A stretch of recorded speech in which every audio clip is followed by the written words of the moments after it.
Voilà. Pourtant, j'étais en Angleterre ces jours-ci avec des confrères. On a suivi une retraite. Ça a été un grand moment de fraternité dans le sacerdotal. Voilà. Et puis, donc, pendant cette retraite, nous avons reçu cette triste nouvelle, évidemment, concernant ce document qui a été publié par la congrégation pour la doctrine de la foi. On appelle ça la CDD. Bon, doctrine de la foi, on peut se poser des questions. Surtout quand on connaît justement le responsable, Monseigneur Fernandez Tuchot, enfin Tuchot Fernandez, je ne sais plus trop, il a d'autres noms, mais enfin, voilà, qui n'est pas un personnage très recommandable en raison de son passé. Bon, à tout péché miséricorde, hein, c'est vrai qu'il a écrit des choses tout à fait, à caractère érotique, voilà, il s'en serait repenti apparemment. Mais c'est quand même incroyable de nommer, vous voyez, on se dit, de nommer des gens pareils dans des commissions si importantes et si graves pour la foi et les mœurs. Bon, on voit bien que déjà, là, il y a un gros problème. Enfin, c'est pas normal, vous voyez. Quand bien même, vous voyez, il aurait fait repentance, il se serait repenti de tout ce qu'il a fait de son passé.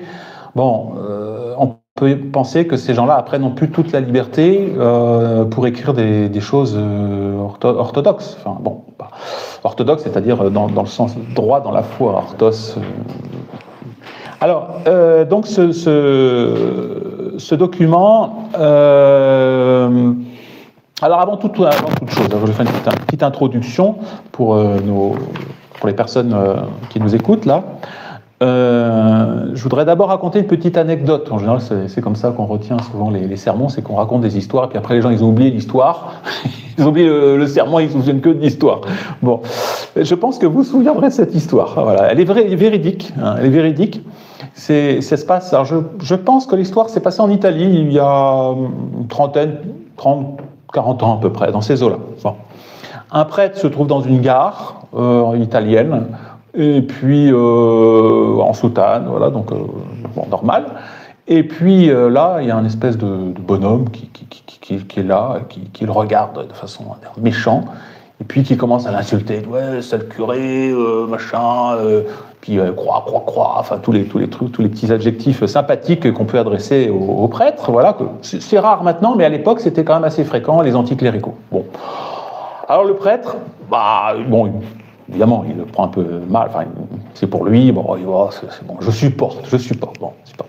Et puis, brutalement, cet homme-là, plutôt que de l'insulter, voyant que ça ne portait pas, il se met à changer de registre. Il commence à insulter la Sainte Vierge Marie, à dire des choses blasphématoires sur la Sainte Vierge. Alors là, le brave curé, il dit, ah non, alors ça, moi, oui, mais la Sainte Vierge, non. Alors, qu'est-ce qu'il fait? Il se dirige vers le bonhomme, hein, il le prend par le callback. En plus, c'était un prêtre qui était costaud.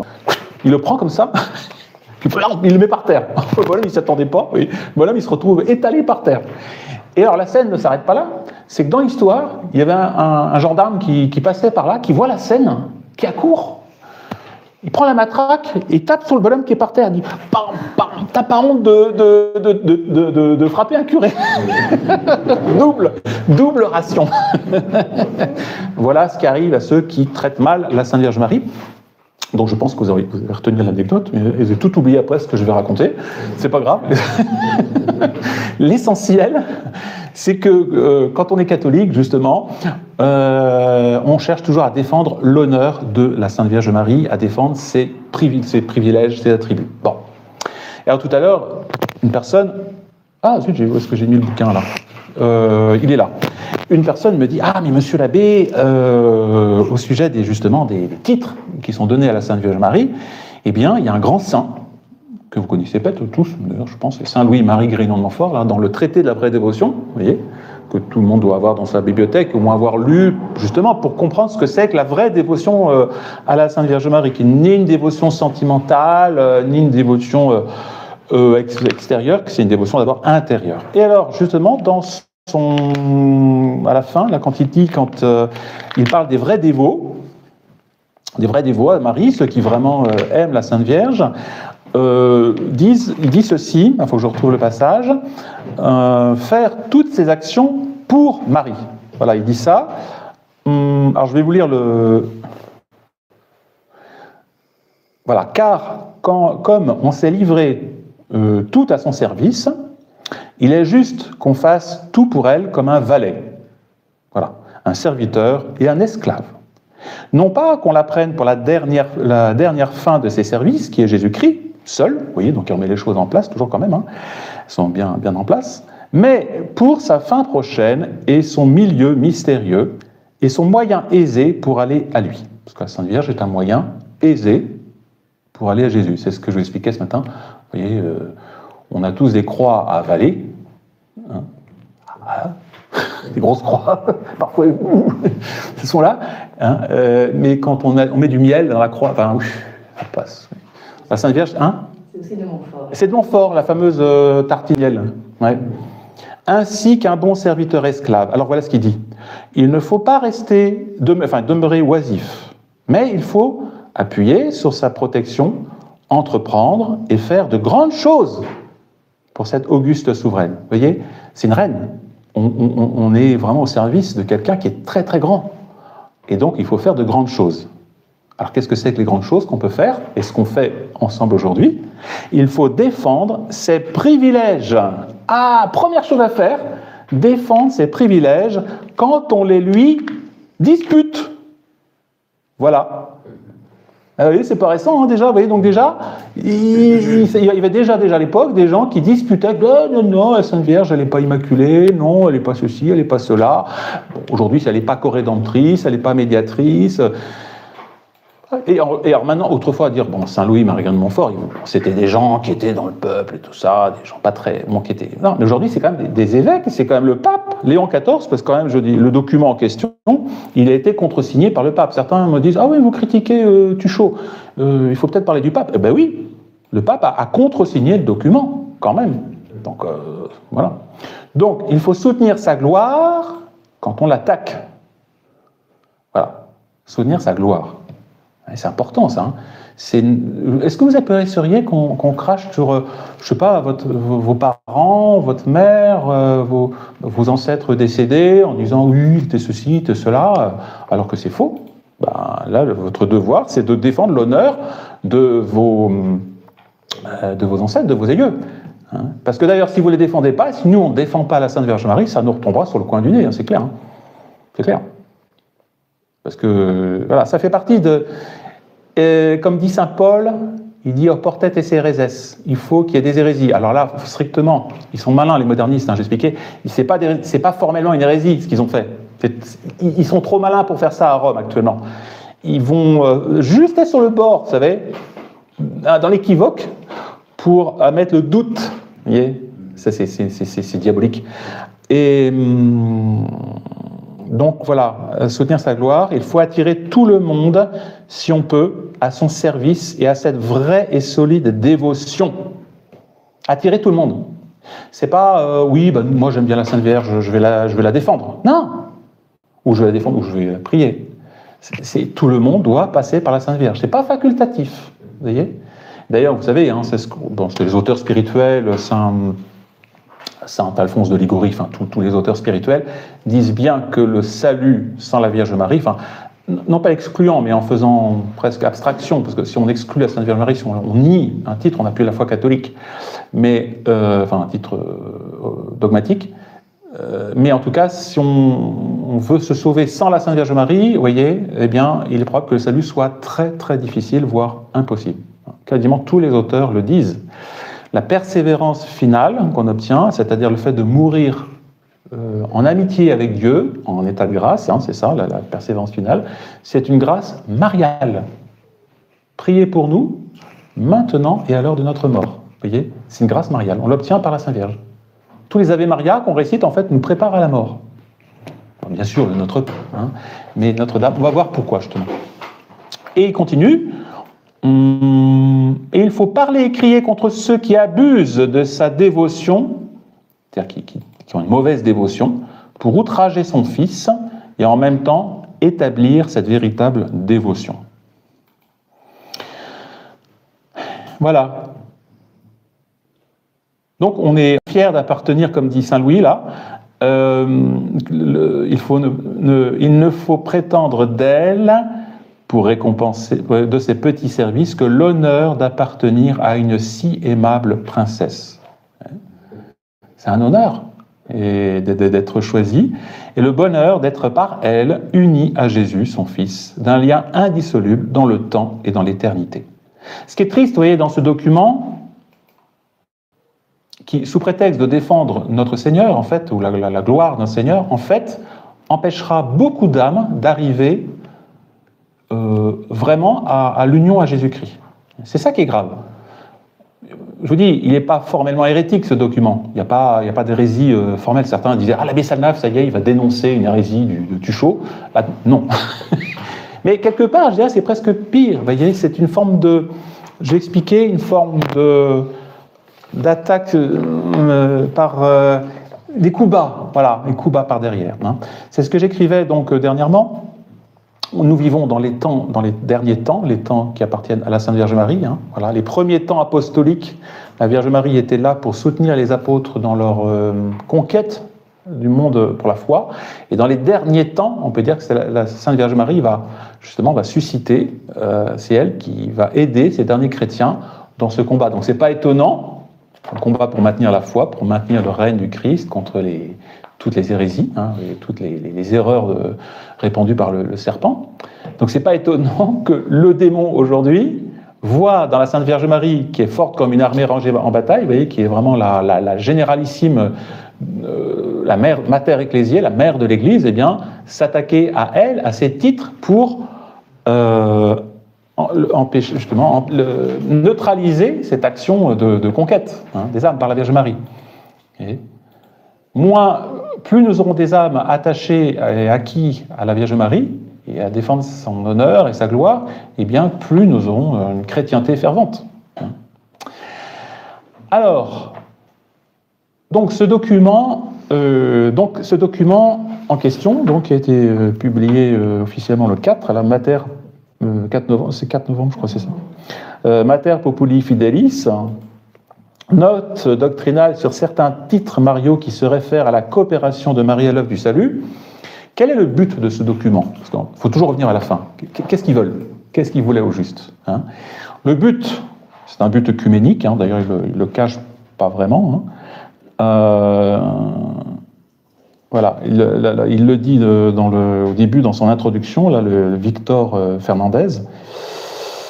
Et, cela implique une profonde fidélité à l'identité catholique, bon, tu parles, et en même temps un effort œcuménique particulier. Donc le but, évidemment, c'est un but œcuménique, c'est d'atténuer les titres, certains titres de la Sainte Vierge, les dissoudre en quelque sorte, pour tenter de s'associer à ceux qui, les protestants, ou ceux qui ont l'esprit protestant, qui trouvent qu'on en fait trop pour la Sainte Vierge Marie. Vous voyez qu'elle a trop de place dans le plan du salut. C'est un but œcuménique. Plaire, donc en fait, toujours on veut élargir, si on veut, soi-disant la base du nombre de fidèles, c'est toujours pour faire entrer le plus de monde dans cette église œcuménique, qui n'est plus l'église catholique, au fond, parce que l'église catholique, justement, elle est dans la vérité. Donc voilà, c'est un but œcuménique, il ne s'en cache pas. Alors, quels sont les moyens qui vont être utilisés dans ce document ? Alors, certains m'ont dit, ah oui, une question. Est-ce que contresigner veut dire approuver? Ah oui, bah bien sûr. C'était contresigner, c'est-à-dire approuver. C'est comme par exemple Paul VI qui contresigne tout ce qui concerne la nouvelle messe. Il a accepté la nouvelle messe. Bien sûr, la nouvelle messe, elle a été forgée par Bonini, franc-maçon, mais après Paul VI, il a signé. D'ailleurs, c'est pour ça qu'on parle de la messe Paul VI. Hein. Donc là, le document, on pourra dire que ce document, c'est un document qui a été écrit sous l'autorité de Léon. Hein. Ça, on peut pas nier. Même s'il a été rédigé du temps de François. Alors, il a été rédigé du temps de François, mais peu importe. Après, le pape actuel, il est pape. Donc il aurait pu dire, non, je refuse que ce document soit publié. C'était tout à fait dans le cas. Si vraiment le pape avait voulu faire quelque chose, il aurait dit non, je ne veux pas de publication de cet ordre-là. Voilà. Alors certains diront, mais quand même, Léon, il se rapproche peut-être, il a peut-être voulu porter son nom en hommage à Léon XIII, mais pas du tout. Léon, vous connaissez l'histoire de Saint François d'Assise, le petit frère Léon, c'était le disciple de Saint François. Donc le pape Léon, c'est le disciple du pape François. C'est tout. Donc dans cette encyclique, c'est la continuité du pape François. Alors, je reviens sur la tactique utilisée par Tuchot. C'est une tactique typiquement moderniste. Certains m'ont dit, c'est drôle, quand on dit document, il y a des très très belles choses. Je suis d'accord avec vous. N'est-ce pas, M. Cronel? C'est un beau document, hein, non, qui n'est pas un beau document. C'est un document qui contient des choses très intéressantes. Et ça, c'est typique de et puis, après, vous avez les pots de banane qui sont envoyés. Hein, c'est, oui, la Sainte Marie a ceci et cela comme qualité, mais on ne peut pas dire, le terme est inapproprié. Vous voyez, c'est toujours donc une page bien catholique et une autre page non catholique. Ça, c'est typiquement le procédé des modernistes. C'est ce qu'ils ont fait avec Vatican II. Et c'est pour ça que Vatican II est toujours une source de conflit, parce que vous avez des parties qui sont catholiques, des affirmations qui sont bonnes, tout à fait vraies, et mélangées avec des affirmations équivoques, pas forcément formellement hérétiques, équivoques. Alors après, du coup, on dira, alors certains, je ne sais plus, il y a des internautes qui discutent en disant, oui, quand même, c'est un beau document, il y a des belles choses dedans. Oui, on est d'accord, mais le problème, comme on dit, in cauda venenum, vous connaissez l'adage, hein, le venin est dans la queue, c'est-à-dire vous avalez tout, puis hop, à la fin vous avalez le poison. Voilà. Et alors, donc le but c'est ça, hein, c'est de faire avaler le poison. Voilà. Et on glisse, vous voyez, au fur et à mesure dans ce document, des affirmations, si bien qu'au final, on ne retient qu'une chose quand vous avez lu le document. Qu'est-ce qu'on retient? C'est ce que les gens retiennent, et c'est ce que les journalistes ont de fait retenu, que le document nie le titre de la corédemption, et nie la médiation universelle. Voilà. C'est ce que les gens ont retenu. Ah mais non, mais c'est parce qu'on voulait écrire. Ah oui, mais c'est tout. C'est ce que l'effet du document. Autre moyen, c'est d'évoquer l'inopportunité de parler de ces titres. En réalité, c'est pas une question, on voit bien, c'est pas une question d'inopportunité dogmatique, c'est un prétexte pour dissoudre, nier les qualités, donc la médiation et la rédemption, la co-rédemption de la Vierge Marie. Hein. Explique cette question d'inopportunité. Vous savez qu'en 1870, il y a eu un débat pour promulguer le dogme de l'infaillibilité pontificale. Hein. Il y avait des évêques, par exemple le cardinal Newman, les cardinaux aussi, qui étaient opposés à la promulgation du dogme de l'infaillibilité pontificale. Pourquoi ils étaient opposés? Non pas qu'ils n'adhéraient pas, ils étaient d'accord pour dire oui, il y a une vérité, dans l'Église, le pape est infaillible dans certaines conditions, mais pour eux, ce n'était pas opportun. Parce que, par exemple, le cardinal Newman pensait que cette opportunité aurait freiné, par exemple, la conversion des protestants en Angleterre. Et ça aurait bloqué, on dira encore, on va réaffirmer que le pape, il est infaillible en tout, ça pourrait exagérer l'infaillibilité pontificale, ce qui n'est pas complètement faux d'ailleurs, hein, parce que de fait, aujourd'hui, on exagère l'infaillibilité pontificale, en train de dire, vous savez, quand le pape dit que ça, c'est joli, tout le monde doit croire que c'est joli, vous voyez, c'est presque... Donc l'inopportunité, là, c'était simplement une question de temps, de moment, vous voyez. Tandis que là, que l'inopportunité qui est développée dans ce document, c'est plutôt une inopportunité, c'est-à-dire c'est pas clair, on ne sait pas trop, faut pas, vous voyez, le terme est confus, voilà. Donc en fait, on pourrait dire c'est pas une question de inopportunité, ça je suis pas du tout d'accord avec l'article de l'abbé Cadier de la Fraternité Saint-Pédis, c'est que c'est vraiment une volonté de dissoudre ces titres, voilà. C'est compris, ça, la question de l'inopportunité. Voilà. Alors, autre moyen un peu perfide pour... Excusez-moi, je suis un peu sévère avec Tuchot, mais ce document est perfide. Hein, il est perfide. Pourquoi? Parce qu'il donne un titre officiel à ce document. Alors vous avez donc Mater Populi et Foedeli, ça fait bien, c'est en latin. Vous avez Dicaster, c'est pas congrégation, Dicaster pour la doctrine de la foi, pouf, avec le tampon de la congrégation pour la foi. Oh là là, c'est un truc, vous savez, vous recevez ça, imaginez dans un document de Rome, Dicaster, machin, ça impose. Hein. Puis c'est signé par le pape en plus, vous voyez. Donc, voilà. Donc ça donne un caractère, non pas de solennité à ce document, qui en réalité n'en est pas un. Enfin, c'est à tout casser, on pourrait dire, ça ne vaut pas plus qu'une étude universitaire, mal, d'ailleurs, plutôt mal... Enfin, voilà, il est universitaire, point, c'est tout. C'est pas plus que ça, il n'y a aucun caractère d'infaillibilité, d'enseignement. Alors ça. En plus, dans ce document, alors où est-ce que j'ai mis ça Ah, ça... Dans ce document, donc on oublie le magistère, ou on ne cite pas le magistère gênant, en particulier tous les papes, tous ceux qui ils le citent vaguement, mais pas de façon en disant oui, ils ont dit ça en passant, c'était pas vraiment très dit. Alors sur ces titres en question, ils ne veulent pas citer donc et pourtant les papes, vous voyez, donc Léon XIII, dans son encyclique en 1895, Marie est la dispensatrice de toutes les grâces. Bon, Saint Pidis Adam idiem illud. Marie associée au Fils dans l'œuvre du salut est la réparatrice. La réparatrice, co-rédemptrice, c'est pareil, du monde perdu. Sa douleur au pied de la croix fait partie de la rédemption. Benoît XV. On peut affirmer véritablement qu'en contact avec le Christ, elle a racheté le genre humain. Pie XI,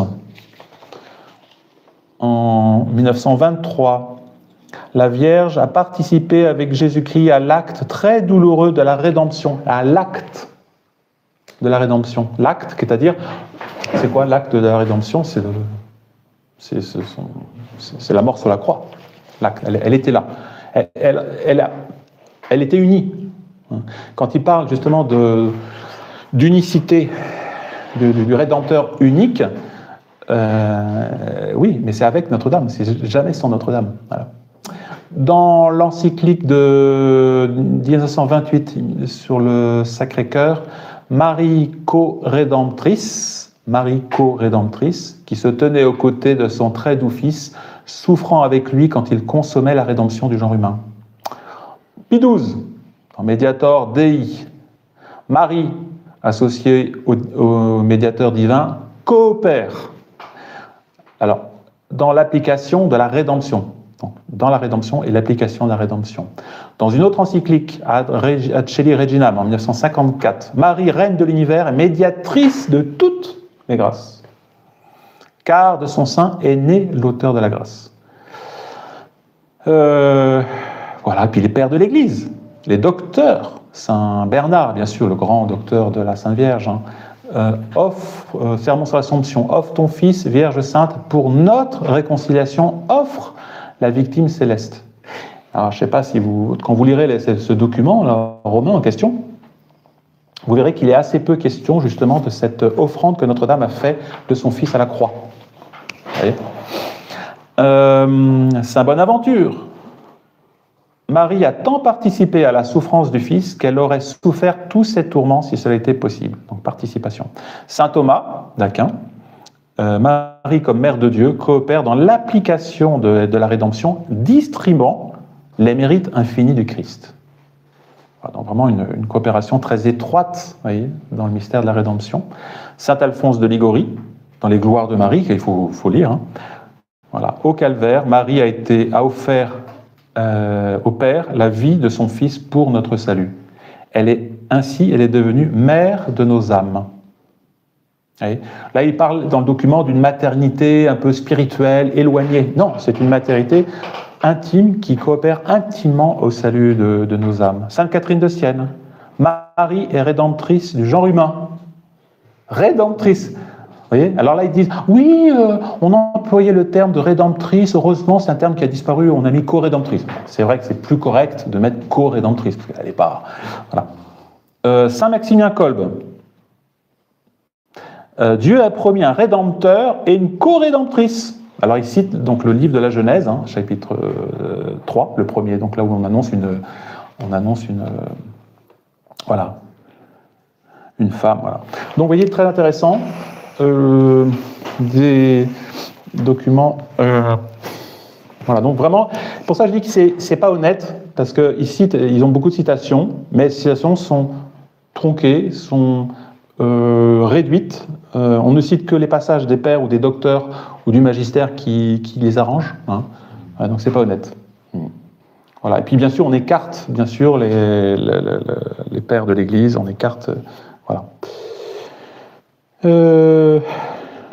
Voilà. Alors, on va bien sûr entrer un peu plus dans le vif du sujet pour répondre à cela. Et je me suis dit, je ne vais pas m'arrêter sur le document en question. Je vais simplement, je pense que le plus intéressant pour nous tous, c'est justement d'expliquer ces deux mystères de la corédemption et de la rédemption. Donc, les théologiens, en général, pour aborder cette question-là, c'est ce que fait par exemple Garrigou-Lagrange dans son ouvrage qui s'appelle « La mère du Sauveur », si ça vous intéresse, hein. La mère du Sauveur et notre vie intérieure. Donc il divise son étude théologique sur la Sainte Vierge en deux grandes parties. Une partie d'abord sur sa maternité divine, donc, sa personne, si on veut. Quelle est-elle, la Vierge Marie? Qu'est-ce qui fait sa grandeur, hein? Donc le fait qu'elle soit pleine de grâce, ce qu'on dit dans l'Ave Maria, et surtout la plénitude de grâce à la fin de sa vie. Et puis la deuxième partie, justement, c'est sa médiation et sa royauté universelle. Le bon Dieu l'a dotée, l'a enrichie de tous les dons célestes, hein, ici-bas, sur cette terre, hein, voilà. Et ensuite, comment elle va exercer cette mission. Voilà. Donc d'abord, il va s'arrêter justement, le Père Garrigou, sur Marie, mère du Dieu rédempteur et de tous les hommes, sa maternité qui fait qu'elle est d'abord, comme mère, elle va racheter les hommes. Et sa médiation universelle aussi. Hein, ça va être là.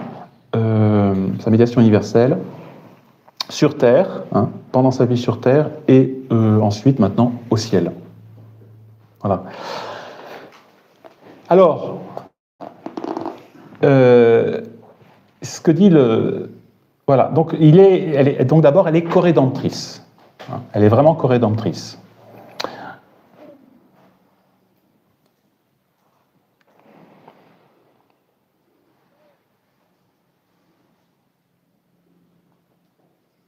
Alors, comment est-elle corédemptrice?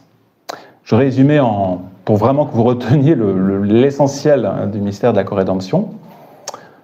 Voici comment Marie est devenue mère du Sauveur par son consentement, son fiat. Alors, vous voyez, si elle n'avait pas, tout à l'heure on disait, si elle n'avait pas prononcé son oui, hein, à l'ange Gabriel, personne n'aurait été sauvé. Personne. On serait, voilà, toute l'humanité entière. On pourrait dire, c'est quand même mystérieux, toute l'humanité dépendait de son acceptation. Et l'ange arrive dans la chambre, pièce, voilà. Voilà, vous êtes, bon Dieu veut que vous soyez la mère du Messie, mais il ne lui dit pas, vous devez. Hein. Il demande il attend son acceptation. Et vous connaissez la réponse, hein, à la Sainte Vierge qui dit « Qu'il me soit fait, oui, selon votre parole. » Ouais. Elle veut faire la volonté de Dieu, qui est justement de passer par elle pour sauver l'humanité. Alors c'est vrai, certains diront, mais notre Seigneur aurait pu venir sur terre comme ça, sans passer par la Vierge Marie, sans avoir une mère terrestre, c'était pas impossible. Voilà, mais il voulait passer par une mère justement pour faire participer sa mère donc au mystère de l'incarnation et au mystère de la rédemption. Donc le fiat, c'est pas seulement un fiat pour, je dis le fiat, qu'il me soit fait, hein, mon oui, c'est pas seulement un oui au mystère de l'incarnation, c'est un oui au mystère de la rédemption. Hein, et pourquoi? Et vous savez qu'après, parce que Notre-Dame savait que le Messie sera un Messie souffrant. Quand elle dit oui à l'incarnation, elle connaissait toutes les prophéties, tout ce que les auteurs de l'Ancien Testament avaient dit sur le Messie, ça sera un Messie souffrant. Elle accepte, et donc elle accepte la mission, de collaborer à cette mission. C'est impossible. C'est impossible de dire non, elle est de loin, elle n'est pas collaboratrice. Non, elle est intimement liée, vous voyez, au mystère de l'incarnation et de la rédemption. C'est tellement évident que je n'arrive pas à comprendre comment à Rome ils arrivent à séparer, vous voyez, sa maternité divine de la co-rédemption. Ça n'a pas de sens. Une mère qui aime son fils, elle participe, même déjà ici-bas, intimement. On voit bien les mamans quand elles ont des enfants qui ont des examens. Vous savez, c'est plus la maman qui s'inquiète plus que les enfants parfois. Mon petit, il y a l'examen, tu vas rater ton concours, vite par main, mange bien, hein, surtout, fais ton... hein, voilà, prends tes médicaments, prends ton machin. Vous voyez, la maman, elle participe plus parfois aux examens que le fiston. Voilà. Et donc Notre-Dame, qui est parfaite, qui connaît en plus dans son intelligence, sa science, avec ça, elle connaît tout, vous voyez, donc elle participe. Donc voilà, elle accepte ça. Hein. Et elle va donc, quand Siméon, vous voyez, va lui dire qu'elle va être cet enfant sera au monde pour la chute et la rédemption d'un grand nombre, vous-même, un glaive transperça votre douleur. Voilà. Et Notre-Dame conservait toutes ces choses dans son cœur. Vous voyez, très important, le cœur de Marie, il portait déjà, vous voyez, toutes les douleurs de son fils. Et c'est pour ça qu'il faut représenter, dans le mystère de la co-rédemption, les deux cœurs unis. Cœur uni de la Vierge, cœur uni de notre Seigneur. Ils sont ensemble. J'aime bien ce cœur vendéen, vous savez, les deux cœurs unis. Voilà. Ils ne sont pas séparés. Hop, ils sont unis. Ils n'ont qu'un seul vouloir. D'ailleurs, c'est Saint Jean-Eudes qui explique très bien ça. Un seul vouloir. Le vouloir du salut des hommes. Mais non, la Sainte Vierge Marie, elle est un peu à part. Mais non, ils sont ensemble, ils travaillent ensemble pour le salut. Ils sont énervants, ces gens-là. Voilà. Et c'est pour ça que dans la tradition, d'ailleurs, vous voyez, on a toujours considéré que Ève a été pour l'homme un sujet de perdition et que la nouvelle Ève, Marie, doit être un sujet uni au Rédempteur dans l'œuvre de la rédemption. C'est de la faute d'Ève si on est un peu dans la galère, vous voyez. Et c'est grâce à Marie que nous sommes rachetés. Vous voyez, ça convient, il y a une question de... Et ça, tous les pères de l'Église, c'est quasiment, vous lisez les pères de l'Église, Ève, nouvelle Ève, Ève, nouvelle Ève. Adam, nouvel Adam qui est Jésus-Christ. Je dirais, c'est tout le magistère, c'est les pères de l'Église, c'est tout, enfin, c'est tout l'enseignement. Hein. Voilà. Et donc Marie n'ignorait pas tout ce qui allait se passer, hein, mais elle l'accepte.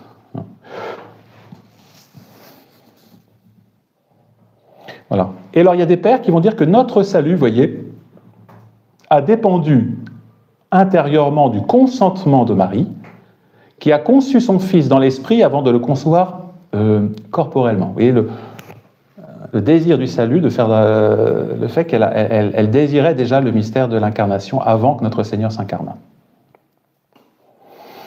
Voilà, donc si on résume théologiquement, ce oui de Marie, hein, il était d'abord tout entier du bon Dieu, parce que c'est sûr que la Vierge Marie, quand elle dit oui, c'est le bon Dieu qui le pousse à ça. Donc Dieu est cause première, bien sûr, c'est toujours pareil hein, dans le salut, mais aussi cause seconde de la Vierge Marie. La Vierge Marie, elle dit oui librement. Vous voyez ? Ah, elle aurait pu dire non. Dans l'absolu, oui, elle aurait pu dire non, mais c'est une déchéance de la liberté. La vraie liberté, c'est celle qui consiste justement à vouloir le bien. Voilà. Ainsi, une fleur ou un fruit sont entiers de Dieu, comme de l'auteur de la nature, et tout entier de l'arbre qui les porte. Vous n'avez pas de fruits comme ça, vous voyez, sans arbre. On pourrait dire la Vierge c'est l'arbre, le fruit c'est notre Seigneur. Donc, par son oui, le jour de l'Annonciation, elle est devenue la mère du Rédempteur, mère de Jésus, qui est le Rédempteur. Hein? Alors, dire, elle est mère de Dieu, oui, mère de Jésus qui est une personne divine, mais qui est le Rédempteur, donc elle est aussi mère du Rédempteur. Alors, comment elle va être associée à son œuvre hein? Comment Marie va être associée à son œuvre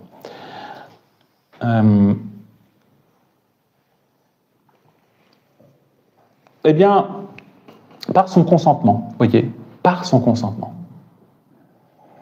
Et ça, c'est ce qu'on ne voit pas dans le document qui a été publié là, par Léon. On ne parle pas véritablement enfin, de ce consentement à la rédemption. Hein, on a l'impression que la Vierge Marie est une sainte comme les autres saints, voilà. Et puis, bon, elle a correspondu aux grâces, tout ça. Mais on ne voit pas que son consentement est vraiment dans l'intimité du mystère de la rédemption. Il est le cœur du mystère de la rédemption. Voilà.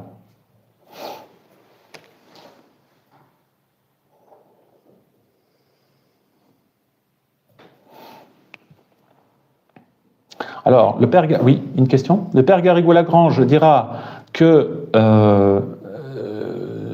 Marie n'est pas la cause principale de la rédemption, ça c'est évident, c'est Dieu. Hein. Alors là, c'est toute la distinction, d'ailleurs, qui a été faite un petit peu, ils l'ont introduit. Elle ne pouvait pas nous racheter en justice, hein, il n'y a que Dieu qui pouvait racheter l'homme en justice. Il faut un acte, ce qu'on appelle un acte théandrique, à la fois un acte de l'homme et de Dieu. Dieu peut seul racheter l'homme, le péché de l'homme est si grand qu'il n'y a que Dieu qui peut racheter. Mais Marie est cause secondaire. Elle agit en lui, avec lui et par lui. Voilà, donc ça c'est sûr, c'est ce que dit le document, le Christ est le médiateur universel, suprême, Marie a été rachetée par ses mérites, mais contrairement à nous, on a été rachetés de façon libératrice. Elle a été préservée. Bon, c'est pas la même chose. Elle a été préservée du péché originel. Voilà. Et elle était associée, vous voyez, donc à la rédemption, pas comme les apôtres ou comme les prêtres, mais comme mère du Rédempteur. Après avoir donné son consentement personnel à l'incarnation et à toutes les souffrances qui s'en suivraient. Voilà. Alors évidemment, son cœur de mère va être associé intimement. Vous voyez, c'est pour ça qu'il ne faut pas. Il y a aussi un côté très humain, mais pas qu'humain, parce que son cœur de mère va être complètement plongé dans cette acceptation de la volonté du sacrifice de son fils. Hein, mais c'est un cœur aussi divinisé, parce que c'est un cœur qui voit comment collaborer avec le cœur de notre Seigneur. Voilà. Alors voilà, donc voilà ce que dit donc le père Garrigou-Lagrange.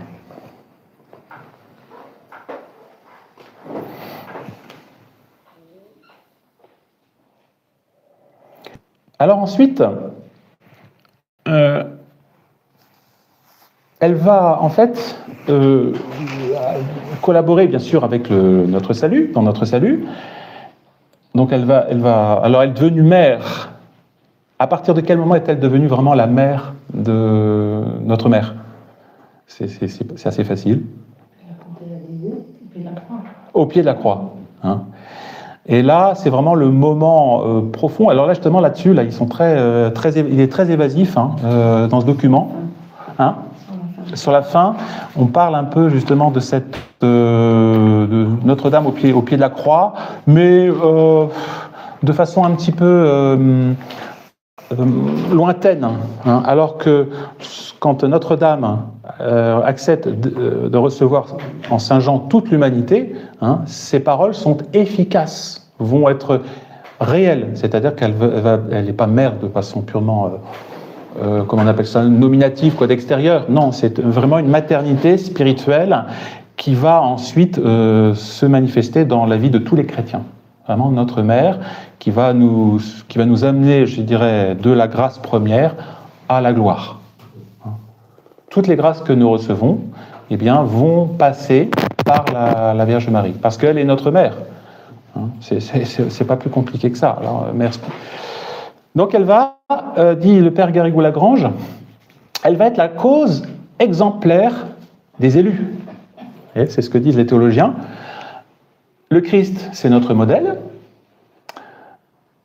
Hein, Et c'est lui qui va nous prédestiner. Voilà, Dieu nous a prédestinés, dit saint Paul, à être conformes à l'image de son Fils, pour que celui-ci soit le premier-né d'entre les hommes.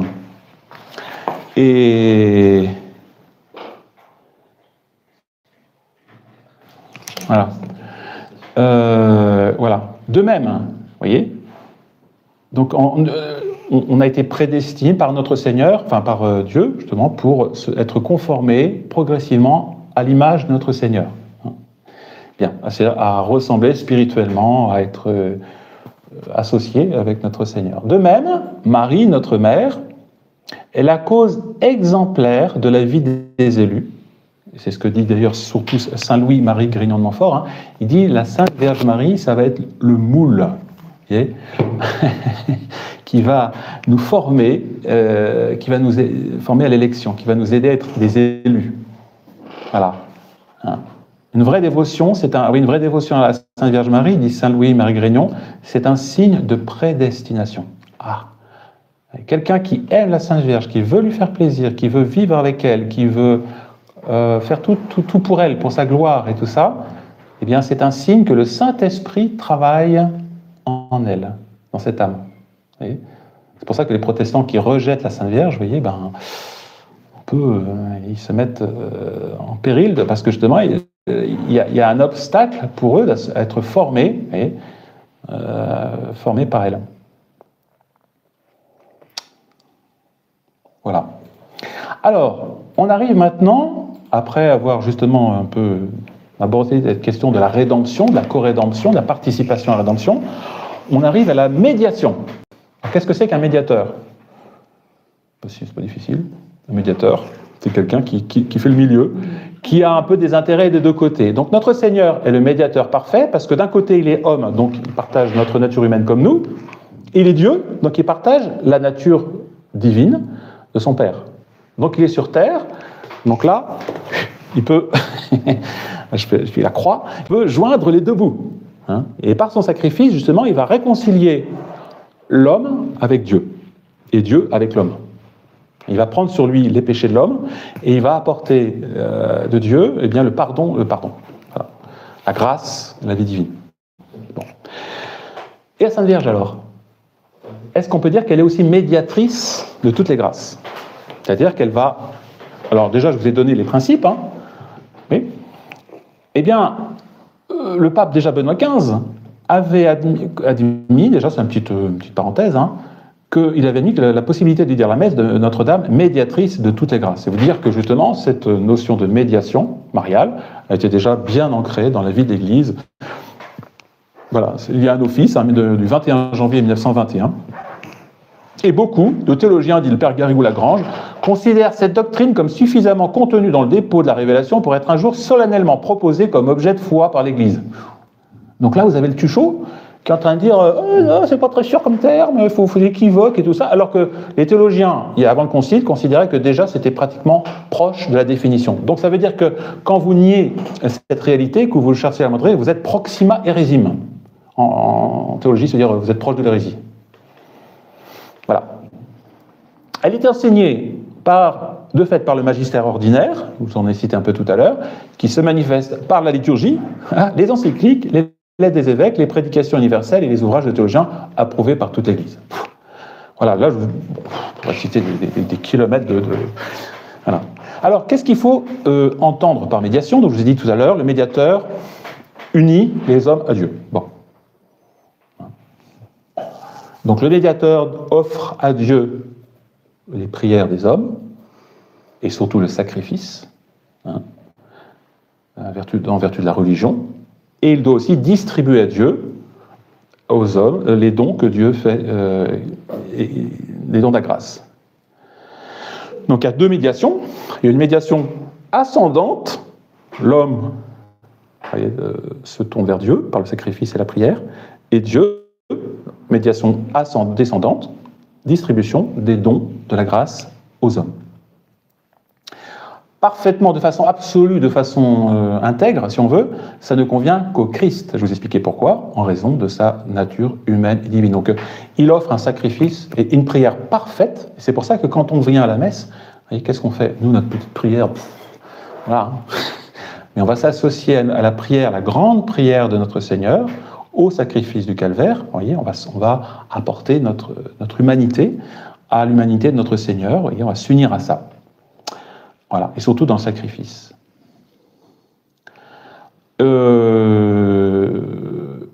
Voilà, et c'est ce que font les prêtres, hein, qui continuent la médiation de notre Seigneur.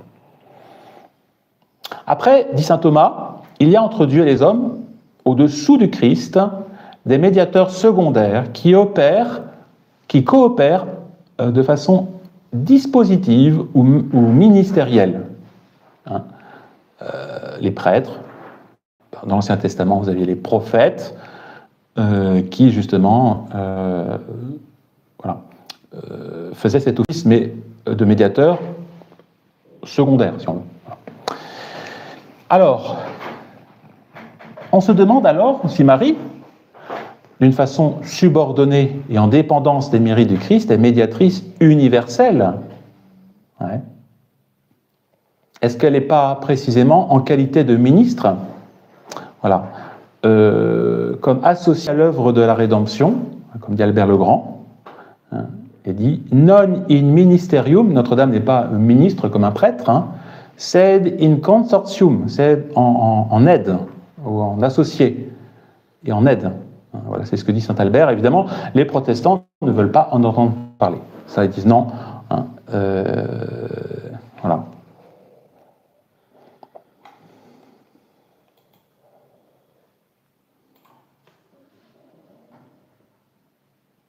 Donc c'est une médiation subordonnée à celle de notre Seigneur, hein, qui dépend entièrement de notre Seigneur, hein. Mais aussi, il faut préciser que c'est une médiation qui n'est pas nécessaire. Dans l'absolu, notre Seigneur aurait pu ne pas collaborer avec sa mère. Hein. Mais elle a été voulue.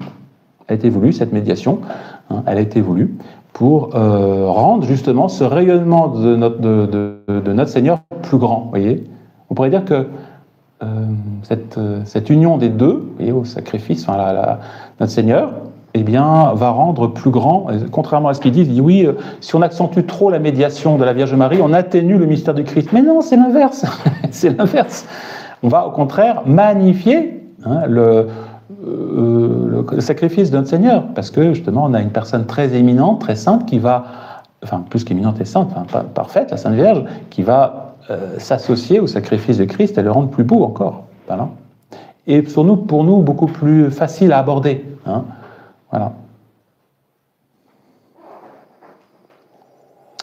Donc voilà, donc pour ça qu'on parle de médiation donc universelle, hein, mais médiation subordonnée à celle de notre Seigneur. Et ça, toute la tradition, toute la tradition le dit.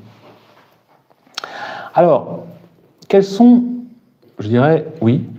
Pourquoi est-ce que notre Seigneur nous va donner comme mère si elle n'est pas médiatrice? Oui, une maternité, vous voyez, qui n'aurait pas abouti à cette médiation, bah on dirait, mais alors c'est pas une vraie maternité, tout simplement. Cette maternité aurait été incomplète, ouais, parce que justement, elle n'est pas seulement mère de la personne comme ça. Elle est mère aussi des actions. C'est un autre théologien, c'est un peu compliqué. Marie est co-rédemptrice, hein, le père s'appelle Gérard Deslauriers. On peut trouver ça en PDF sur Internet. C'est très, très, très, très compliqué. Mais il y a des perles là, dans ce qu'il dit. Et justement, il dit, elle coopère en tant que mère à l'acte essentiel de la vie de notre Seigneur, qui est justement sa rédemption. Et c'est là que vraiment sa maternité s'exprime pleinement. La maternité de Notre-Dame, elle est parfaite, elle est complète dans l'acte de la rédemption. C'est pour ça qu'une maternité qui n'aboutit pas à la rédemption, enfin, n'a pas de sens. Ouais. Donc voilà.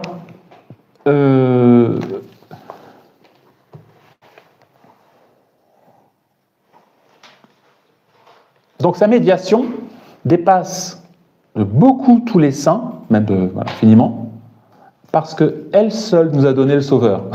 Les saints, vous voyez, ne nous ont pas donné le Sauveur. Ils n'ont pas accepté, ils ont accepté leur mission. Mais quand vous êtes... les saints n'ont pas fait venir le Sauveur, avec la Sainte Vierge. Elle seule aussi, donc d'abord, elle seule a été intimement unie avec un cœur de mère au sacrifice de la croix. Et là, c'est là qu'on se dit, mais c'est bizarre, ces gens-là à Rome, là, comment ils peuvent ne pas comprendre cette réalité, même tout à fait humaine, de Notre-Dame au pied de la croix qui s'unit, vous voyez, Spat Mater Lacrimosa, la mère du Sauveur était là, pleurant, mais pas, elle n'était pas là en attendant que ça se termine. Elle était là, active dans le mystère de ce qui se passait. Elle comprenait très très bien ce que notre Seigneur était en train de faire. Et était la seule à la comprendre, à la vivre intégralement. C'est pour ça qu'on l'appelle la... Il y a un autre nom pour dire qu'elle était pleine de... Notre-Dame des Mères des douleurs, enfin la grande... Notre-Dame des sept douleurs, même plus que ça. Dans le droit, quand on de Marie est passive. Passive, oui. C'est complètement inhumain. C'est inhumain. Notre-Dame n'était pas passive, elle coopérait intimement dans son cœur au salut de tous les hommes. Je vais en parler tout à l'heure. Elle portait dans le sacrifice du Seigneur tout le genre humain, elle portait toute l'Église dans son cœur. Les théologiens disent même qu'elle était la seule à avoir la foi de toute l'Église. À ce moment-là, il n'y a plus la foi, tous les hommes avaient perdu la foi. Elle seule avait toute la foi de l'Église. Et donc elle est aussi mère de l'Église, vous voyez. Voilà. Ça dit en passant. Oui. Ils disent la présence de Marie au pied de la croix est comprise comme un signe de force chrétienne. Voilà, un signe et non pas une réalité vivante, enfin une réalité active du mystère de la rédemption. C'est très moderniste, c'est tout ça. Hein. Cette façon, d'ailleurs, ce qui est agaçant, c'est que vous avez un langage apparemment catholique. Quand vous lisez, vous avez des mots catholiques, mais la théologie ne l'est plus. Hein.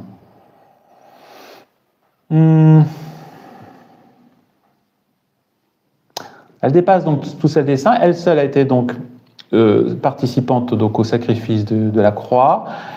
Et elle seule est médiatrice universelle pour tous les hommes, de toutes les grâces, de toute l'humanité, mais en particulier, jusqu'à la première de toutes, qui est pour chacun de nous, celle du moment précis, qui assure notre fidélité de minute en minute. Il n'y a pas une grâce qui passe, vous voyez, qui ne passe pas par les mains de la Sainte Vierge Marie. Alors c'est bête, je n'ai pas pu mettre une petite animation qu'un fidèle m'avait envoyée très gentiment. Je la mettrai dans le montage qui finira après. Je m'en excuse auprès de lui, là, je pense qu'il regarde. Il a dit « Oh mince, mon animation, personne ne la voit ». C'était très beau, c'était une réalisation. On voit la Sainte Vierge qui est au ciel, le Père, le Fils, le Saint-Esprit, je lui dirais, qui a oublié un petit peu la colombe, et Notre-Dame qui a les bras étendus et qui envoie toutes les grâces qui viennent de la croix et qui descendent aussi bien sur les anges, attention, parce qu'elle est reine des anges, que des hommes. On voit toute l'humanité. Ça, c'est très bien fait, son petit dessin, son petit film plutôt, c'est un petit film. Hein. Je la mettrai pour vous, parce que c'est parfois, c'est comme les vitraux, les images disent plus que parfois un grand discours. Oui. Alors, si je reviens sur le 21, au niveau de...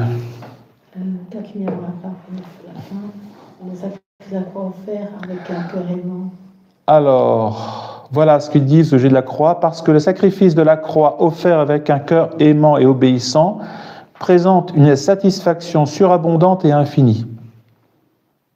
Bien que nous puissions prolonger ses effets dans le monde, ni l'Église ni Marie ne peuvent remplacer ni perfectionner l'œuvre rédemptrice du Fils et du Dieu incarné qui a été parfaite et n'a pas besoin d'ajout.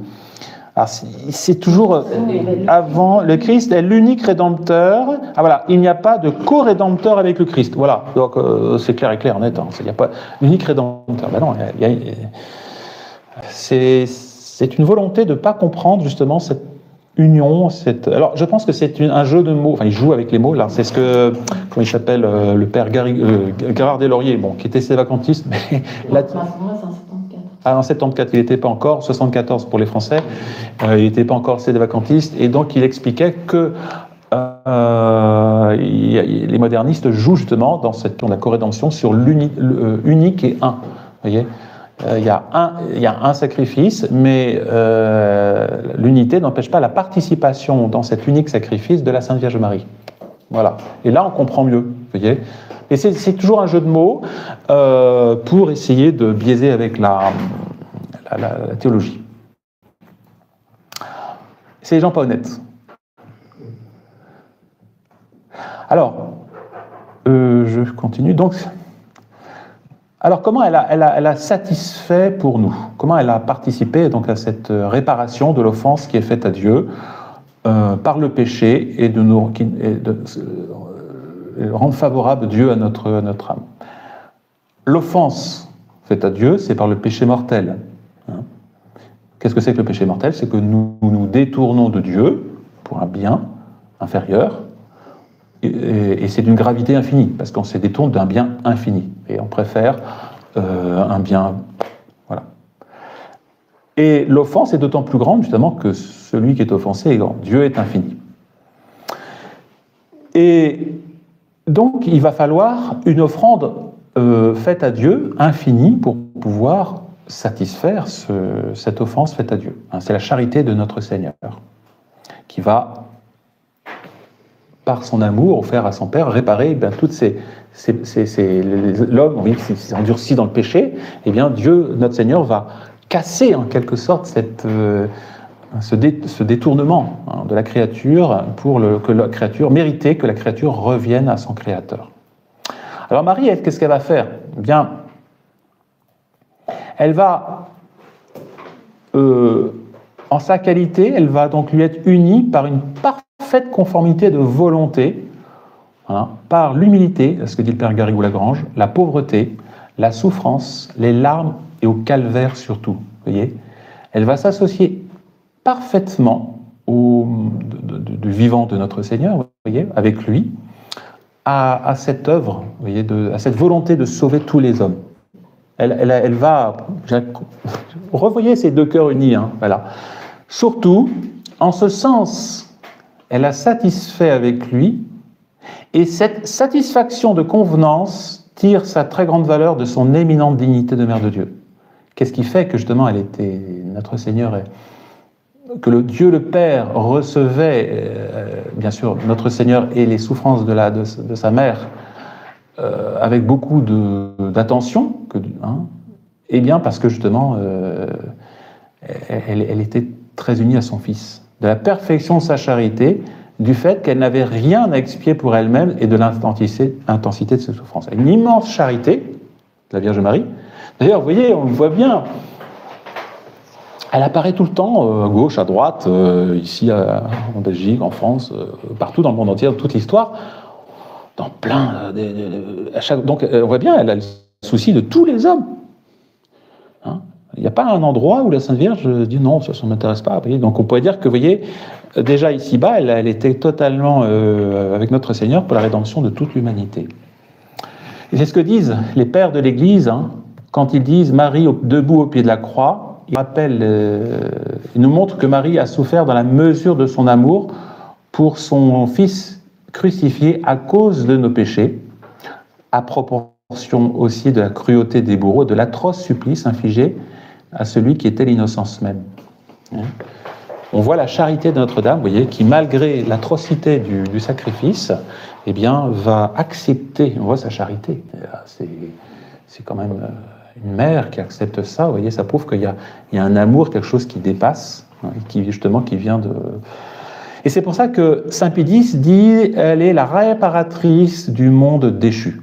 Et Notre-Dame, elle est, pour ça qu'elle est d'une compassion infinie à l'égard des pécheurs, parce qu'elle participait avec notre Seigneur à la rédemption de tous les pécheurs. Non seulement parce qu'elle a consenti à devenir la mère du Fils unique, alors on revient toujours à ça, mais la gloire de Marie, vous voyez, consiste aussi en ce qu'elle a accepté la mission de protéger, nourrir l'agneau du sacrifice, et quand le moment fut venu, de le conduire à l'autel de l'immolation.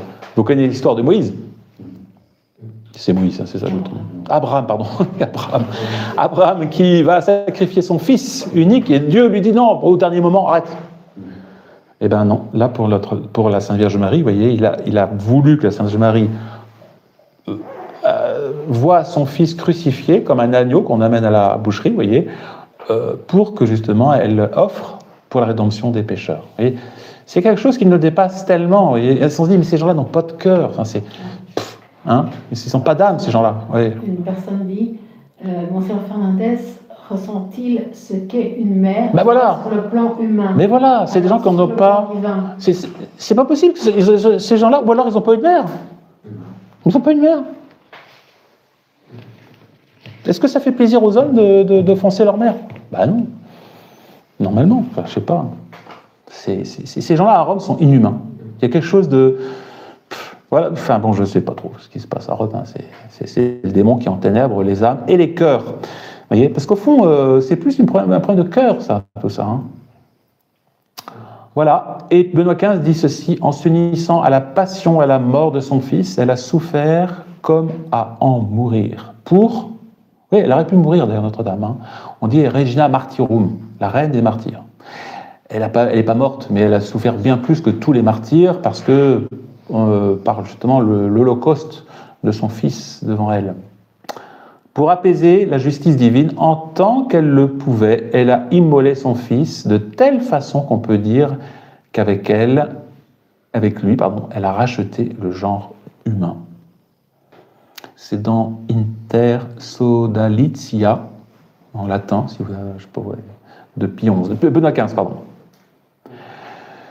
Et ensuite, les théologiens s'intéressent aussi à la profondeur de ces souffrances. Profondeur et fécondité des souffrances de Marie. Voilà. Alors, la valeur, le caractère, la valeur infinie des souffrances de Notre-Dame, on revient toujours à la même chose, hein, mais c'est normal, vient de ce qu'elle a souffert comme notre Seigneur, avec notre Seigneur, hein, et elle a souffert de l'offense faite à Dieu, d'abord. C'est ça. Hein.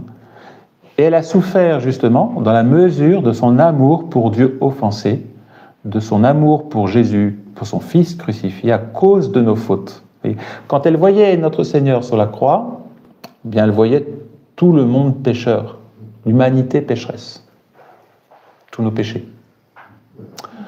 Et de son amour pour nos âmes, que le péché ravage et fait mourir. Il y a tout ça dans le cœur de la Vierge Marie. Et c'est pour ça que la première partie de cet ouvrage est très intéressant, parce que je vous ai dit tout à l'heure, le père Garrigou-Lagrange essaie d'expliquer un peu ce qu'il y a dans le cœur, dans l'âme de la Vierge Marie. En fait, oui, c'est important, vous voyez, pour comprendre après sa mission. Dieu a fait cette femme la plus parfaite possible pour justement collaborer. Il est une collaboratrice absolument parfaite dans sa rédemption. Ça va, je crois. 1 heure déjà, ah oui, j'ai beaucoup de choses à dire. Hein. Dans la lumière surnaturelle qui éclairait son intelligence, Marie voyait que toutes les âmes sont appelées à chanter la gloire de Dieu. Oui. Donc ce mal, vous voyez, elle voit les âmes dans le péché, elle voit tout ça dans le péché. Surtout Marie vit sans illusion possible se préparer et se consumer le plus grand des crimes. Elle voit le déicide, elle voit les juifs déicides. Elle les voit toujours, d'ailleurs, déicides à Gaza ou ailleurs. Elle les voit toujours et ça doit être terrible. Elle vit le paroxysme de la haine. C'est quand elle voit notre Seigneur qui en bute à la haine des juifs. Voilà. Et c'est pour ça que je dirais aujourd'hui, ceux qui sont le plus dignes de compassion, ce sont les juifs, vous voyez, qui ont déicides, qui ne veulent pas entendre parler de ça. L'amour de cette mère pour son fils, vous voyez, c'est atroce pour eux. Vous voyez, c'est une espèce de reproche encore pire que celui de notre Seigneur. Hein. Voilà. Et Bossuet dit ceci sur la compassion de la Vierge Marie: c'est la volonté du Père éternel que Marie soit non seulement immolée avec cette victime innocente et attachée à la croix du Sauveur par les mêmes clous qui le percent, mais encore associée à tout le mystère qui s'y accomplit par sa mort. Il ne faut pas voir les choses purement extérieures. Vous voyez, notre Seigneur, la Vierge Marie qui pleure. Bon. Non, il faut voir une œuvre globale de rédemption. De rédemption.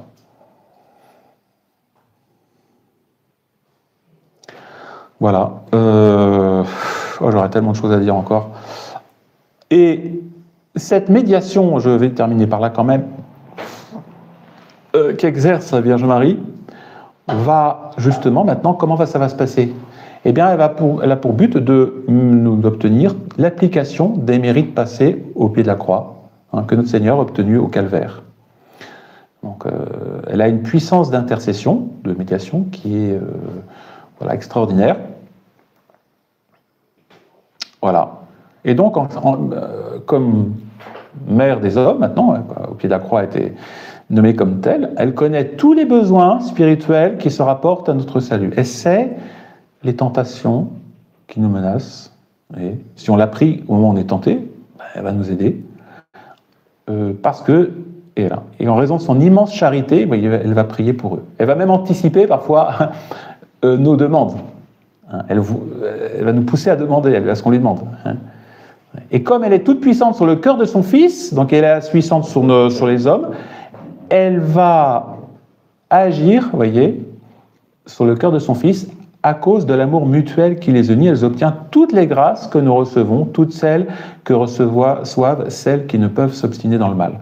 Voilà. Donc là, au contraire, alors je ne sais plus, dans les passages, hein, il diminue justement ce rôle marial de Notre-Dame auprès de son Fils, en disant que bon, elle a un rôle comme les autres saints, mais bon, ben voilà, quoi, pas plus que les saints. C'est ce qu'on dit, l'advocata nostra. Elle est, voilà. Ouais. Et donc elle est, alors voilà, c'est pour ça, à un moment il y a un passage terrible où il dit non, elle n'est pas subordonnée, c'est pas elle duquel découlent toutes les grâces, hein, comme un canal par lequel tout passe. Et bien si, c'est exactement ce que dit, connaissez ce fameux canal dont parle, comment il s'appelait, Saint Bernard, hein, l'aqueduc, hein, cette fameuse phrase. Voilà. L'aqueduc, Notre-Dame est un aqueduc, il amène toutes les grâces, hein, elle est dispensatrice de toutes les grâces. Notre Seigneur est la source, et elle est l'aqueduc. Le cou, vous voyez, voilà, le cou qui, dans le corps mystique, unit la tête aux membres en leur transmettant l'influx vital. C'est ce que Benoît XV va reprendre d'ailleurs dans son encyclique. Et donc, ce qu'elle va faire, elle va prier pour chacun de nous, hein, pour tous les hommes. Elle va intercéder, hein, voilà. La puissante intercession de Marie peut obtenir à ceux qui l'invoquent bien toutes les grâces du salut. Voilà. Et puis toutes les grâces passent par elle. Alors après, je ne vais pas m'arrêter plus loin, mais on va dire, mais alors comment quand on reçoit les grâces de la Sainte Vierge Marie, comment ça se passe concrètement? Quel est son mode d'influence? Elle distribue les grâces, d'accord, mais bon, alors après, comment ça se passe là, concrètement là? Eh bien, il y a bien sûr l'aspect moral, hein, ça, mais beaucoup de théologiens, ils sont d'accord pour dire que elle va transmettre les grâces par une causalité physique instrumentale. Oula, qu'est-ce que c'est que ça? C'est comme les sacrements. Le sacrement, quand vous recevez la grâce sacramentelle, c'est notre Seigneur qui, par le biais de l'assistance à la messe, d'un signe visible, sensible, de la communion, par exemple, si vous communiez, eh bien, c'est instrumental, vous voyez, c'est tout à fait perceptible. Hein. Eh bien, les théologiens disent que c'est tout à fait possible aussi avec la Très Sainte Vierge Marie. Voilà, un contact instrumental. Hein. Alors, ce mode d'influence sur nos âmes de la Sainte Vierge reste mystérieux. Mais il semble qu'elle n'est pas seulement morale, voyez, et qu'elle intervient dans la production même de la grâce à titre d'instrument conscient et libre. Voilà. Alors, est-ce qu'on a un exemple? Oui, mais d'accord, mais c'est de la théorie, monsieur l'abbé. Ben non, vous avez un exemple, par exemple. La Vierge Marie, quand elle visite sa cousine Sainte Élisabeth, qu'est-ce qui se passe? Les deux enfants tressaillent. Bon, ben c'est physique. La Vierge Marie, elle est là. C'est par elle que ça se passe. Si elle n'était pas venue matériellement, ben, il n'y aurait pas eu la sanctification de Saint Jean-Baptiste. Alors Saint Jean-Baptiste, et bien sûr, c'est notre Seigneur qui, dans le sein de la Vierge Marie, sanctifie Saint Jean-Baptiste. Mais la Vierge Marie, elle est bien l'instrument physique, instrument réel, présent, qui va permettre à la grâce de passer. Donc, vous voyez. Et alors après, il donne un exemple concret, vous voyez, qui peut vous toucher. Notons enfin que l'influence propre de Marie paraît s'exercer surtout sur notre sensibilité. Vous avez pu remarquer que parfois vous priez à Sainte Vierge Marie, puis pouf, vous sentez que, voilà, parfois égarée, distraite, pour la calmer, la subordonner à nos facultés supérieures et faciliter en celle-ci la docilité à suivre l'impulsion du Christ, tête de l'Église. Mode d'influence qui est un peu... oui, qui est... Voilà. En tout cas, ce qui est certain, vous voyez, c'est que la Sainte Vierge Marie est dispensatrice de toutes les grâces. Ça, c'est sûr. Voilà. Après, le mode le mode de communication des grâces, bien sûr, c'est un peu plus complexe. Voilà. Et oui. La grâce du Saint-Esprit au baptême, est-ce que ça passe par le Saint-Esprit? Alors, oui, on peut dire qu'alors justement, il y a toute une théologie là-dessus, justement, pour dire quel est l'instrument privilégié du Saint-Esprit. Enfin, le Saint-Esprit va passer par la Vierge Marie, vous voyez, pour communiquer. Alors, donc, même par le biais des sacrements. Voilà. Là-dessus, où est-ce que c'est je vous invite à... je n'ai pas le bouquin. Alors, par rapport au sacrement, ça va être plutôt dispositif. Ça va nous disposer à bien recevoir les sacrements. Voilà, j'ai plus le passage en question.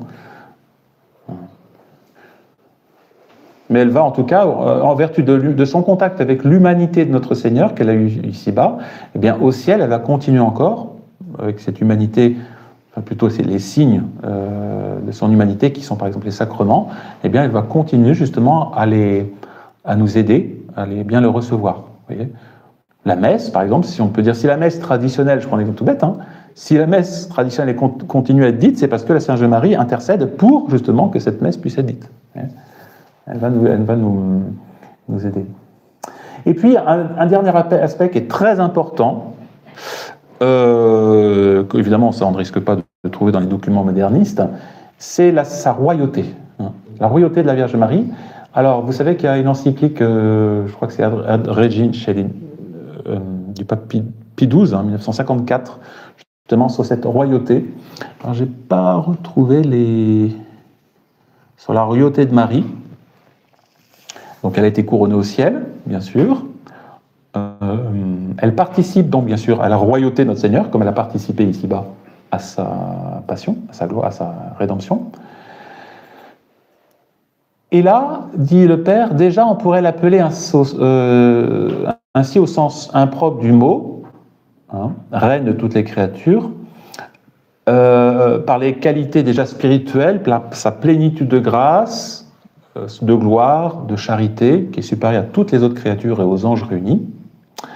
On peut dire aussi au sens large que Marie est reine de l'univers parce qu'elle est la mère du Christ roi. Voilà. Alors, qu'est-ce que dit? Si on examine les divers témoignages de la tradition, la prédication des pères de la liturgie, on doit répondre affirmativement, vous voyez, que ce titre, vous voyez, de puissance royale lui convient. Les pères d'Orient et d'Occident ont très souvent appelé Marie Domina, Regina Coeli, Regina Nostre Salutis, en particulier en Orient, Saint Éphrem, Saint Germain, Saint André, blablabla, etc., des dizaines de pères. Et ensuite, ces titres reviennent aussi chez les théologiens, Saint Albert le Grand, Saint Bonaventure, Saint Thomas, Gerson, Denis Chartreux, etc. Les papes ont employé souvent cette expression. La liturgie orientale et romaine proclame Marie reine des cieux, reine des anges, reine du monde, reine de tous les saints. Et il y a un passage, moi, qui m'a profondément énervé, là, ça c'est tout à fait du François, quand il dit que c'est cette histoire de on a trop exalté la place et que ça pouvait avoir des enjeux politiques. Ben oui, bien sûr que ça va avoir des enjeux politiques. Voilà, évident. C'est normal. Notre-Dame est reine des sociétés humaines. Numéro 44. Numéro 44. C'est sibyllin comme langage. Je vais vous lire le passage en question. Ah oui, voilà. Sa valeur pour l'Église est si grande que les pasteurs doivent éviter toute instrumentalisation politique de cette proximité de la mère. Le pape François a mis plusieurs fois en garde à ce sujet. Il a manifesté sa préoccupation face aux propositions idéologiques culturelles de divers genres qui veulent s'approprier la rencontre d'un peuple avec sa mère. La Russie avec la Sainte Vierge. Ah, attention, c'est dangereux, ça pourrait convertir les Russes. Non mais quoi? Ils sont catholiques ces gens-là ou pas? Alors, et par gratitude, pardon. Alors, il y a aussi une autre raison de cette royauté, hein, c'est ça, la proximité justement de le Marie avec de l'ordre de l'union hypostatique. Hein. Par sa maternité divine, elle est unie au Verbe, hein, à la dignité de son Fils, et donc elle a participé, en sa qualité elle doit participer à ce titre de mère de Dieu, à sa royauté. C'est évident. C'est évident. C'est ce que dit Merkelbach, qui est un théologien, un moraliste. C'est le 5e mystère glorieux. Ben oui, en fait, c'est le 5e mystère glorieux de notre chapelet, déjà, voilà, tout simplement. On se demande s'ils récitent leur chapelet, oui, c'est ça. Voilà. Alors, de nombreuses conséquences, dit-il, dérivent de cette vérité. De même que Jésus est roi universel, non seulement parce qu'il a le pouvoir d'établir et de promulguer la loi nouvelle, de proposer une doctrine révélée, mais encore de donner la grâce sanctifiante qu'il nous a méritée, la foi, l'espérance, la charité pour observer la vie divine, Marie participe à sa royauté universelle en tant que, surtout, de façon intérieure et cachée, elle nous dispense toutes les grâces que nous recevons et qu'elle nous a méritées en union avec son Fils. Elle y participe aussi extérieurement, en tant qu'elle a donné autrefois l'exemple de toutes les vertus, qu'elle a contribué à éclairer par ses paroles les apôtres, et qu'elle continue à nous éclairer intérieurement. Elle se manifeste aussi en des sanctuaires à Lourdes, la Salette, Fatima. Voilà. Mais les théologiens notent qu'elle ne paraît pas participer spécialement au pouvoir judiciaire qui inflige la peine du péché. Alors, elle n'est pas reine de justice, elle est reine de miséricorde. C'est la seule chose. À la rigueur, elle est avocate. C'est à la limite, c'est la seule chose qu'ils auraient pu dire dans le document. Bon, on va quand même parler du titre de reine de justice. Non, c'est vrai, effectivement. C'est la seule chose. Je dis ça à Monseigneur Tuchot. Si vous voulez faire un document, vous pouvez le sortir. Si vous voulez, on pourra vous aider pour sortir un document sur Notre-Dame qui n'est pas mère de justice. De toute façon, il n'y a pas de justice, il n'y a pas de cause. De toute façon, il n'y a pas de justice chez eux parce qu'il n'y a pas de péché. Alors, c'est une... Voilà. Jésus paraît s'être réservé le règne de justice qui lui convient comme juge des vivants et des morts. Donc s'il y a un châtiment qui tombe, vous voyez, d'ailleurs dans les apparitions, c'est souvent dit, la Salette, hein, le bras de mon fils, donc elle retient le bras, mais c'est pas elle qui punit, hein, c'est normal, elle est mère de miséricorde, c'est son titre. Voilà, donc royauté qui s'exerce par la distribution de toutes les grâces que nous, dans les sanctuaires, dans les églises, ici, dans notre chapelle, on pourrait dire, c'est... Vous savez, la première messe que j'ai célébrée, j'ai voulu, comme ça, c'était Notre-Dame Marie Reine. Voilà, je voulais, c'était la première messe que j'ai célébrée parce que, en l'honneur, justement, de cette royauté de Notre-Dame. Et donc elle est reine des anges, reine des patriarches, reine des apôtres, reine des martyrs, reine des confesseurs, des vierges, des âmes consacrées, etc. On entend parfois reine des cœurs, mais je ne sais pas si c'est... Ah, bien sûr, reine des cœurs, tout à fait. C'est très beau d'ailleurs comme titre, hein. Magnifique. Hein. Voilà, donc je vous invite à bien approfondir justement. C'est ce que je disais, parfois il faut des documents un peu désastreux comme ça pour rebondir. Hein, alors peut-être ses hérésies. Pourquoi dit saint Paul il faut des hérésies? Ah bon, quand même, il est un peu... Parce que ça permet de mettre en évidence la lumière. Hein. Donc on pourrait remercier Rome, dans un certain sens, les modernistes à Rome plutôt, de nous donner l'occasion de rebondir et de montrer justement la grandeur de la Sainte Vierge Marie. Voilà. J'étais un peu plus long que prévu, mais bon, c'est pas grave, ça sera pour la bonne cause. Un message, des messages. Il y a des messages, c'est très bien. Il y a une question. Ah, une question pour terminer. Plusieurs personnes posent la question, comment peut-on considérer ces gens qui conduisent les armoires de notre Sainte Mère, et donc vers l'hérésie, qu'ils sont de l'Église catholique, évidemment tous. En fait, ce qu'il faudrait, c'est après un jugement à leur égard. Ces gens-là, il faudrait les juger d'un point de vue. Est-ce que les convoquer dans un tribunal ecclésiastique, voilà, et puis leur poser des questions. Est-ce que vous êtes d'accord avec ça, voilà, pour voir s'ils ont la foi catholique. Mais là, pour l'instant, la seule chose qu'on peut faire, c'est constater que ces gens-là racontent n'importe quoi. Et ce qui est énervant, parce qu'ils ont des places importantes et ils diffusent le scandale à grande échelle. Voilà. Et je ne juge pas les intentions, ce n'est pas une question d'intention, c'est une question de constat. C'est simplement que leur document est mauvais. Est mauvais. Ouais. Que pensez-vous du judéo-christianisme? C'était la polémique à propos de Zemmour, je pense. Ah oui, non, c'est hors sujet, ça. Hors sujet. Alors, pour terminer, merci, monsieur l'abbé, c'est lumineux. Et le remède contre le nouveau variant du Tucosite-19. Le tuchosisme 19. Hein. Voilà, on va s'en remettre, rassurez-vous, c'est pas une maladie mortelle. Hein. Enfin, voilà, très bien. Écoutez, on va terminer par une petite prière, comme ça. Je vous salue Marie ensemble pour terminer cette conférence. Et donc, je vous dis à bientôt.